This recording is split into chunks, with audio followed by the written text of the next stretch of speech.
Labdien! Tātad šodien šajā rudenīgi smukajā dienā atrodamies Tukumā, Pilsielā 13, Svētā Nikolai pareizticīgo Tukuma baznīca, kura ir būvēta 1857. gadā. Un spriežot pēc šī datuma, gada, izcelsmes gada, mēs saprotam, ka šī ēka ir piedzīvojusi daudzas pārmaiņas, pārbūves, remontus, karus, kataklizmas, paudzes. Un sadarbībā ar Profcentru un Cerezītu mūsu kompānija AB Baltexpro tika pieaicināta kā fasāžu restaurācijas eksperti. Mēs izstrādājām ar Cerezītu materiāliem darba veikšanas projektu vēsturiskās ēkas atjaunošanai. Pamatā ēka ir normālā stāvoklī, izgājām cauri, veicām diagnostiku, apskatījāmies lielākās problēmas, bija vairāk saistīts tieši ar noteku sistēmām, aizsērētas caurules, netīrītas notekas, nepareizi izveidot jumta pieslēgumu gar dzegām, kas radījuši ir defektus, kas veicinājuši ir apmetuma eroziju un slikti izskatu ēkai. Tātad šim projektam mums ir atvēlēti 2,5 mēneši, kopējs fasādes apjoms ir 1150 kvadrātmetri, un šī perioda laikā mums maksimāli ātri, tehnoloģiski pareizi jācenšas izveidot smuku būvi, kas kalpos ilgus gadus arī uz priekšu. Tātad, paturpinot mūsu stāstu par Svētā Nikolai baznīcas rekonstrukciju, vēlos vērst jūsu uzmanību. Sākam mēs parasti ar sagatavas darbiem un mazgāšanas darbiem. Lai cik tas neliktos jocīgi, ēka un būtiskākais darbs, kas tiek izdarīts, tā ir tieši sagatavošana un mazgāšana. Šī mūsu gadījumā mēs izmantojam produktu CT98, tātad speciāls sārmains šķidrums, kas nodrošina ēkas netīrumu, bioloģisko nosēdumu notīrīšanu, un ar augstspiedienu mēs mazgājam šo šķidrumu, dozējot viņu pēc norādītā daudzuma ar Karčeru mehānismu. Tātad uz mitru fasādu uznesām CT98, ļāvām viņam iedarboties 23 minūtes, un šo putojošo masu ar birstēm un augstspiedienu skalojām nost. Pēc tam tās fasādes daļas, kurām bija palikuši aļģis, zaļumi un nosēdumi, mēs apsmidzinājām atsevišķi ar CT99, arī bioloģiskais šķidrums, kas iznīcina šīs bioloģiskās baktērijas. Ļaujot pastāvēt diennakti līdz 2, lai viņas iedarbojās, un 3. mazgāšanas piegājienā ar spēcīgu augstspiedienu sākām identificēt vājos punktus. Šeit būtiski ir atcerēties pēc fasādes mazgāšanas, to testēšana ir jāveic parasti pēc diennakts pēc 2, lai tajā brīdī, kas iet nost, tas iet ar augstspiedienu, bet pēc diennakts vai 2 vājās vietas viņas parādās pēc kāda laika. Ja sākumā liekas, ka tā virsme ir ok, pēc tam 2 dienām uzbriestot, tas mitrums paiet apakšā nenesošai daļai, un tādā veidā mēs varam identificēt to vietu, kas vēl ir jāpiekasa vai jānokaļ nost. Tātad atceramies to, pēc augstspiediena neizdaram spriedumu uzreiz, bet iepauzējam, apskatāmies, kas notiek ar fasādi pēc diennakts pēc 2, un tikai tad veicam tīrīšanas un kalšanas darbus. Cerezīta vēsturiskie apmetumi, tātad mēs redzam šo piemēru, kur ir veikts kontaktkārtas izveide ar produktu CR60, tātad sanējošā kontaktslāņa java, kas izveido labu adhēziju virsmu, izveido graudainu, grubuļainu virsmiņu, kur nākamie slāņi ļoti labi saķerās, un situācijās, kad mums ir lielāki caurumi izbirumi vai vajag izveidot formas, mēs izmantojam tātad sanējošo javu CR62. Šo produktu var izmantot līdz 2 cm kārtai. Ja ir nepieciešama plānāka kārta, tad mēs izmantojam sanējošo špakteli CR64. Visi šie produkti ir vēsturiskā VTA sistēma no Cerezita ar vieglo tilpumu masu un ir paredzēta šiem vēsturiskajiem objektiem.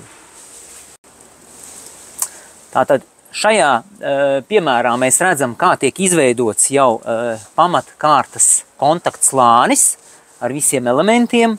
Un bieži vien parasti cilvēki uzdod jautājumus, mums ir sarežģītāks figūras, ir kaut kādi lējumi, ir karnīzes, ir viļņveida konstrukcijas tā kā šeit. Vai tiešām mums ir jāņem, jāšpaktelē, jāslīpē un viss tas jāveido tādā veidā, kā mēs to tradicionāli daram iekšā. Šeit mēs izvēlējušies esam šo metodiku tādā veidā, ka mēs ņemam 64. šo te špakteli, pievienojam viņai klāt kontakta emulsiju, 20% no ūdens sastāvu, un tādā veidā mēs izveidojam ļoti plastisku un labi liptspējošu produktu, ko mēs varam uznest vai no ar birsti, vai ar špaktelāpstu. Ja? Bet tā plānkārtas java, viņi izveido tādu homogēnu, viendabīgu klājumu, kas labi saķerās ar šo veco, jauno, laboto virsmu. Ja? Un mēs izveidojam tādu smuku pamatiņu. Tad šeit mēs redzam, kā šai karnīzei ir izveidots kontaktslānis.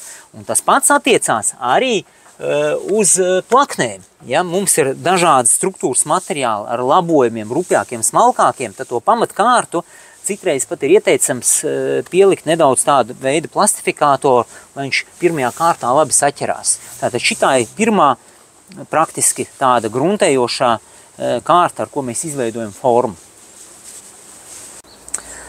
Tātad šeit ir labs piemērs, kur mēs redzam tiešām vēsturiskas durvis ar laika zobu, viņas ir nomazgāts, vecās ķitas atlikumus mēs likvidējam un izmantojam Dembrāven piedāvāto produktu monostop, tātad šitās vietās mēs izveidojam pieslēgumus ar monostop. Vecās krāsas noņemšanai vairākas metodikas, slīpēšana, fēnošana. Mēs iesim citu ceļu, izmantosim Mefertā produktu abeizers, tātad želē veidīga masa, ko mēs uzliekam uz veco krāsu. Viņa iedarbojās diennakts laikā, un tad kā putriņi viņi smuki nonāk nost. Lai uzlabotu šo efektu, iesaku izmantot pa virsu pārtikas plēvu. Tas uzlabos šo te krāsas noņemšanas efektu. Pēc tam, kad tā krāsa ir noņemta, lieko atlikumu, kas ir palicis, mēs viegli uzslīpējam un nogruntējam ar flūgeru ražoto koka krāsu, koka grunti, tātad Vutex 02, koka konstrukcija ārdarbu grunts un pārklājam ar Vutex 05 fasādes koka krāsu. Kā ražotājs saka, 15 gadu garantija.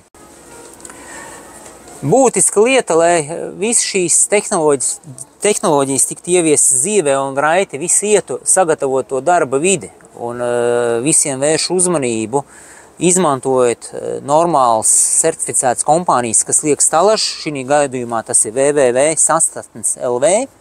Tie ir mūsu sadarbības partneri, ar ko mēs strādājam arī šī projektā. Tas nav ne pirmais un ne pēdējais projekts. Tātad vēlreiz www.sastatnes.lv. Super kompānija, kas ir atsaucīga, pretī nākoša kompānija vērst uz rezultātu. Veidojam to vidi. Un būtiska lieta, ko bieži vien mēs ignorējam, mēs nesagatavojam jumtiņus. Tātad šī gadījumā mēs redzam, ka viss perimetrs ēkai ir nosekts ar pagaidu jumtiņu, kas ir uzinstalēts uz šīm stalažām. Tātad cilvēki var droši strādāt gan lietus laikā, gan saules laikā. Fasāde visu laiku atrodas zem aizsardzības un nokrišņi uz fasādi netiek. Tad mēs nodrošinam viendabīgu žūšanu un kvalitatīvu darbu.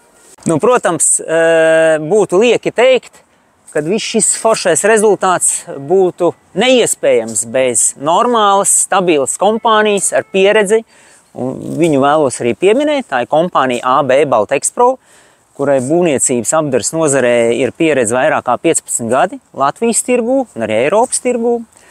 Un kompānijā strādā vairāki vēsturiski speciālisti, kas ir balsts visiem izdarītiem pa šiem gadiem darbiem. Un sākumā uzsākot šo objektu, tātad mērķis bija iekļauties ļoti saspiestos termiņos, tie bija 3 mēneši, 12 nedēļas.